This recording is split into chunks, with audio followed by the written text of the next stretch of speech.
certaine proportion au niveau de nos écoles. Nous sommes là, en conclave, disons, au moins 100 déclarants responsables et directeurs d'école, chefs d'établissement, pour discuter un peu sur les concepts du dialogue social, donc promouvoir le dialogue social au sein de nos écoles privées. Et nous avons accueilli un inspecteur de l'enseignement, M. Kassadiagne, qui est venu nous entretenir sur le dialogue social. Auparavant, le matin, donc hier, nous avions accueilli M. Ahmadouba du ministère de l'Éducation nationale sur le numérique et l'intelligence artificielle. En tout cas, pendant au moins une journée entière, nous avons en tout cas au moins beaucoup appris sur l'intelligence artificielle, donc ses principes, ses modalités, son fonctionnement et également ce qu'il faudrait peut-être éviter aussi avec l'utilisation de cet outil qui peut être un grand outil pédagogique, un outil pédagogique extrêmement important pour nous et pour nos apprenants. Maintenant, il y a des garde-fous qu'il faudra effectivement mettre et en exploitant avec les enseignements apprentissages, nous pourrions mettre ces garde-fous-là.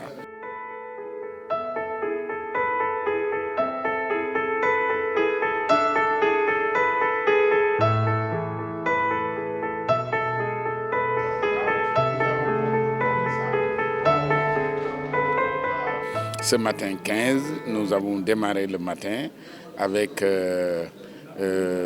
la comptabilité, la fiscalité, et là aussi nous avons eu l'honneur d'accueillir M. Amadou Aram Diagne, un expert comptable, donc pour nous entretenir sur ces questions qui nous préoccupent, la comptabilité au niveau de nos écoles, comment y procéder, comment travailler de façon beaucoup plus, en tout cas, satisfaisante par rapport à la comptabilité.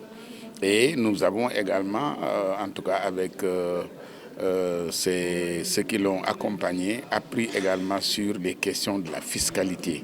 Une fiscalité pour nos écoles, nos entreprises scolaires. Et nous avons beaucoup appris. L'objectif est de travailler vraiment avec le sous-secteur de l'enseignement et de vous aider à vous formaliser, à devenir beaucoup plus fort, à structurer vos capacités, à les structurer, devenir beaucoup plus fort pour avoir vraiment un répondant au niveau de l'État. L'objectif séminaire, en fait, c'est le conseil des acteurs partenaires de l'enseignement privé du Sénégal, bu Académie bu Dakar. Nous nous invité pour nous waxtaan ak ñoom sur tout ce qui concerne l'organisation comptable et puis aussi sur la fiscalité des établissements scolaires. Donc on a développé 2 thèmes, même 3 si je peux dire, parce que le premier thème c'est de leur expliquer c'est quoi une comptabilité, c'est quoi un système d'information comptable. Ensuite de leur parler des grands principes de la comptabilité. Ensuite bu ñu jógee ci loolu ñu dem ci les fiscalités, maanaam tout ce qui concerne la taxe, les impôts, donc bu école yi war a fay. Et enfin on leur a aussi parlé de comment constituer un dossier pour la recherche de financement, parce que vous savez que les écoles ont besoin de financement pour financer cette activité, ne serait-ce que le fonctionnement, mais aussi sur l'investissement. Parce que boo xoolee particularité école yi dafay am ay période dans l'année yoo xam te ne du ñu am ay recettes et donc période yooyu dañuy soxla des financements pour les accompagner. Donc comment faire pour obtenir ces financements? De notre côté sur l'investissement, école boo gis boo seetloo dafay soxla jënd terrain tabax école am tabax ko ci par rapport aux normes, loolu moo leen gënal. Mais comment faire pour obtenir ces recherches de financement? Loolu moo taxoon ñu ñëw fi tey pour waxtaan ak ñoom. On dit attention, ça vous pouvez rembourser, ça c'est peut-être trop, vous allez avoir des problèmes. Négocier un meilleur taux et ainsi de suite. C'est comme ça qu'on accompagne. C'est comme ça, c'est l'objectif. Pourquoi j'ai fait venir Aïda? C'est pour nous sommes spécialisés dans la culture de la comptabilité. Elle est le plus spécialiste dans tout ce qui est recherche de financement, c'est de pouvoir et pouvoir vraiment. Madame Aïda, elle a un programme de recherche de financement. Ça nous intéresse. Et nous aussi. Parce que pour aller à la banque, il faut faire un plan vraiment bancable. Et nous n'avons pas ça. Donc on se pose la question, comment faire? Le pilier d'un dossier solide, c'est d'abord la formalisation. D'accord? En fait, le banquier ou le financeur, il parle un langage. Donc il a besoin de voir combien est-ce qu'on gagne, quels sont nos revenus, et dans 6 mois, 1 an, 2 ans, avec ce financement, quelles sont nos possibilités. Donc où est-ce qu'on veut aller? Donc il faut que ça soit clair en fait. Si vous vous mutualisez, vous financez vos propres affaires, vous vous renforcez, vous structurez votre secteur, vous vous formalisez, vous devenez beaucoup plus fort. Et le cabinet y gagne. Et vous y gagnez. Et donc c'est un investissement. C'est un investissement. Donc, nous, notre idée, c'est quoi? La tenue de la comptabilité, c'est de partir sur le principe que toutes les écoles doivent tenir une comptabilité formalisée parce que c'est la base. C'est comme votre carte d'identité. Si vous n'avez pas de carte d'identité, vous n'êtes pas citoyen. Si vous regardez au niveau du Sénégal, le tissu économique est constitué de 99% de petites et moyennes entreprises, voire même de très petites et de micro-entreprises. Souvent, nous avons fait les prestations d'un expert comptable, c'est hors de leur portée. C'est une commune.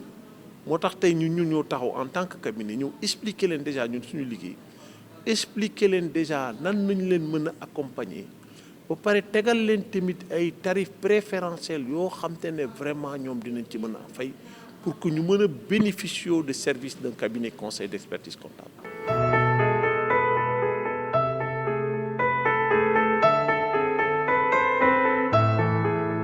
L'État a mis, il nous demande de payer les impôts pour les prestataires, les vacataires, payer l'IPRES, les déclarer.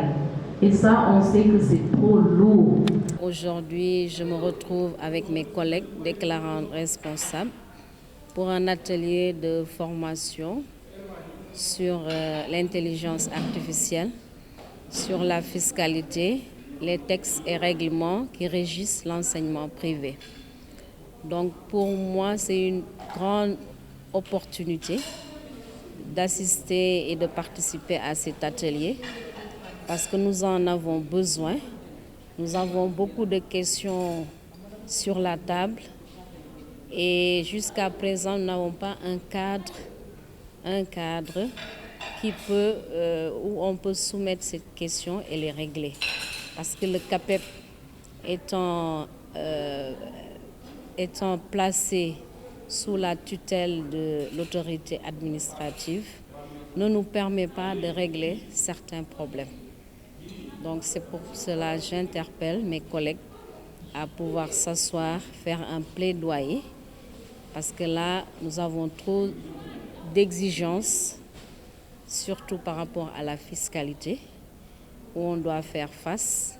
Et puis, nos ressources ne nous permettent pas de répondre à toutes ces demandes. L'objet de ce séminaire, surtout, c'est de réunir les déclarants responsables de l'enseignement privé de Dakar pour un peu les aider un peu dans le processus de formalisation des écoles. On a vu qu'aujourd'hui, nous sommes dans un contexte de réforme et surtout aussi de risque fiscal pour beaucoup d'écoles privées qui ont ouvert souvent sans avoir certaines autorisations ou bien qui ont des autorisations mais ne sont pas tellement formées sur le plan comptable, sur le plan réglementaire. On a senti utile pour les déclarants responsables de Dakar de les renforcer autour de 4 thèmes. D'abord, la maîtrise des textes réglementaires, animé par le chef de division de l'enseignement privé, le dialogue social, animé par le responsable du bureau exécutif du dialogue social au niveau du Haut Conseil. Ensuite, on a ajouté 2 thématiques, l'intelligence artificielle, parce que les écoles aujourd'hui sont exposées à l'arrivée du numérique. Et le 4e thème, c'est la fiscalité des entreprises. Parce que beaucoup de chefs d'établissement ignorent que les écoles privées sont d'abord des entreprises. Et on a vraiment cru nécessaire d'organiser cette formation et on a vu vraiment l'utilité. Pour les écoles privées, je crois qu'il y a des modèles. Il y a des modèles d'établissements privés. Il y a des écoles qui fonctionnent sans reconnaissance et qui fonctionnent dans les normes. Nous, ce que nous voulons, c'est, comme ce sont des services d'essayer d'accompagner aussi les enseignants. Si par exemple un employeur, donc respecter les contrats de prestation, respecter les contrats des enseignants aussi, ce serait une très bonne chose. Donc si vous recrutez, il faut avoir un contrat, aller au niveau de l'inspection du travail, aller au niveau des institutions sociales, c'est-à-dire au niveau de l'IPRES, au niveau de la caisse, aller au niveau des IPM, ou au moins prendre en charge les enseignants. Je crois que ce serait une très bonne chose. Si, par exemple, vous voyez des fois les enseignants veulent quitter le privé pour aller au niveau du public, c'est-à-dire la prise en charge qu'ils devaient avoir au niveau des enseignants n'est pas. Donc, il y a de ces écoles qui prennent comme il le faut les enseignants. Donc, les enseignants ne veulent pas quitter le privé. Ces enseignants-là ne peuvent pas quitter leurs établissements qu'ils sont. Donc, ce sont payés au niveau des institutions sociales et respecter la convention collective, c'est-à-dire la grille salariale de 2023. Si tu as la reconnaissance, chaque année, tu déposes un dossier pour avoir la reconnaissance. La demande de reconnaissance est renouvelable chaque année pour les écoles catholiques. Allez-y. Allez-y. Même s'il n'y a pas l'argent de l'État, la reconnaissance est importante. La reconnaissance, c'est par cycle. C'est par cycle. Si tu as 4 cycles, tu peux choisir. Je vais demander le cycle élémentaire pour chaque classe. L'année prochaine, si ça passe, l'année prochaine, je demande l'élémentaire. Si ça passe, l'année prochaine, je demande le proscolaire, etc. Il y a des écoles qui ont fait ça et qui ont réussi. On a beau travailler sur la création des écoles privées et aussi ce que j'ai remarqué au niveau de certaines académies, surtout sur les extensions et les transferts. Donc au niveau des extensions, je crois que les extensions, c'est dans l'enceinte de l'établissement. La majeure partie de ces extensions sont des créations. Ils ont créé au lieu de faire des extensions. Donc, extension, c'est dans l'enceinte d'un établissement. Maintenant, au niveau des transferts aussi, c'est comme ça. Tu ouvres un établissement autorisé, tu fonctionnes pendant un certain temps, tu prends un cycle moyen ou secondaire, tu l'amènes vers à 300, 400 km et tu dis que c'est un transfert. Donc, ça, ce sont des choses à régler. Donc,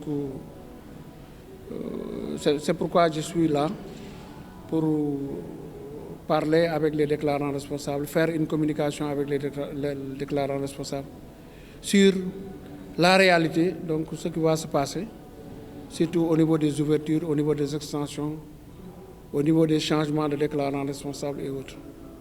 Même au niveau des changements de déclarants responsables, il y a des problèmes. Parce que des fois, tu vois un dossier individuel, un certain gars vient demander le changement de déclarant responsable. Et la plupart dans les textes, on dit que l'établissement est cessible. Donc, on ne peut pas changer le déclarant responsable d'un dossier individuel. Au cas où le déclarant responsable est décédé. C'est possible. Maintenant, pour une personne morale aussi, donc c'est l'association, le GIE ou bien la société qui doit changer le déclarant, qui demande le changement de déclarant, c'est possible.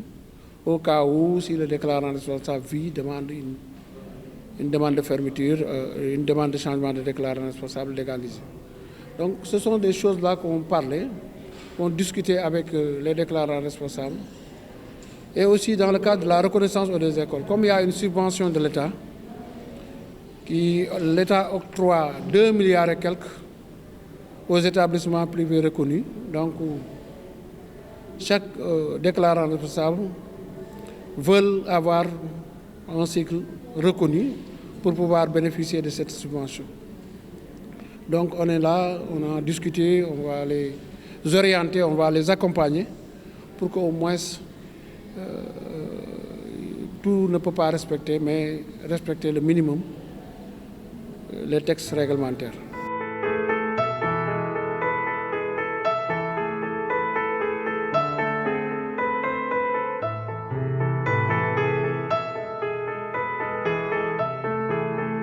Vraiment, c'est à saluer. Donc, si tous les CAPEP au niveau académique faisaient ça, je crois que ça va régler beaucoup de problèmes au niveau du privé.